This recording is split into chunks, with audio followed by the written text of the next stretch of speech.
Facebook वाला प्यार। मैं एक प्राइवेट ऑफिस में जॉब करता हूँ। मैं 1 साल पहले फेसबुक पर एक लड़की की प्रोफाइल देखी। उसमें उसका मोबाइल नंबर दिख रहा था। मैंने उसे कॉल किया और कहा, तुम अपना मोबाइल नंबर हाइड कर दो, वरना लड़के फ़ोन कर कर के तुम्हें परेशान कर देंगे।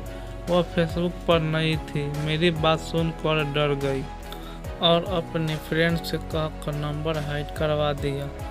उसके फ्रेंड ने हाइड कर दिया और यहीं से मेरी लव स्टोरी आगे बढ़ी। हम रात के 12 से 1 बजे तक बातें किया करते थे। वह डॉक्टर का कोर्स कर रही थी। वह मुझे पढ़ाई पर ध्यान देने के लिए फोर्स करती रहती है। मुझे इसकी यही अदा बहुत पसंद है। मैंने पिछले वैलेंटाइन डे पर एक प्रपोज डे के दिन उसका एक क्लासमेट से पूछा कि क्या आज के दिन प्रपोज करने से लड़की नहीं मना करती, तो उसने कहा आज प्रपोज कर दो तो मना नहीं करेगी। उसके कहने से मुझे हिम्मत आ गई और मैंने उसे प्रपोज कर दिया। उसने रिप्लाई तक करना बंद कर दिया। फिर मुझे लगा कि वह गुस्सा हो गई है, तो मैंने उसे कहा, यह तो मैंने मजाक बोला था, तुम सीरियस क्यों हो गई हो? तो उसका जवाब आया, मैं तो खुश हो गई थी, मगर तुम्हें ऐसा मजाक नहीं करना चाहिए था, सच ही बोल देते। मैंने कहा, अरे नहीं, मैं सच बोल रहा हूँ, मैं तुम्हें सच में प्यार करने लगा हूँ।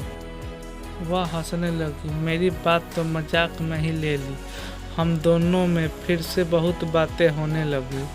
उसके बाद जब मैं अपने गांव गया तो मुझे बहुत बुरा फील हो रहा था।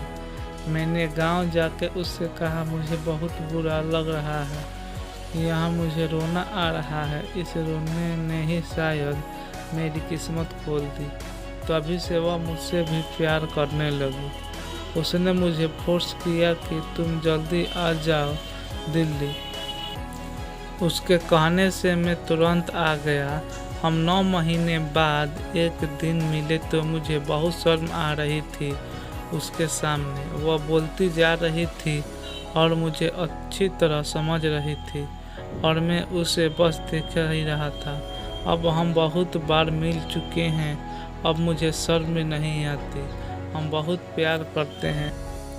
उसे उसका नाम नहीं बताऊंगा, शायद उसे अच्छा ना लगे, मगर सबसे बड़ी प्रॉब्लम यह है कि हमारी जाति अलग है। इसके लिए माँ पापा इंटर कास्ट मैरिज के लिए तैयार नहीं है, लेकिन मैं किसी भी हालत में उसे पाना चाहता हूँ और भी अपने मम्मी पापा को हर्ट नहीं करना चाहती है। अगर उसने घर में किसी को बताया तो घर में हंगामा हो जाएगा। इसी डर से उसने अभी तक घरवाले को नहीं बताया है। मैं आपके माध्यम से उसके माता पिता को समझाना चाहता हूँ कि जाति प्रथा जैसी दफनियासी बातें पर यकीन ना करें। प्लीज़ हमारी फीलिंग को समझें। हम उनके आशीर्वाद के साथ ज़िंदगी बिताना चाहते हैं। अगर यह कहानी अच्छा लगे तो चैनल को सब्सक्राइब जरूर करें।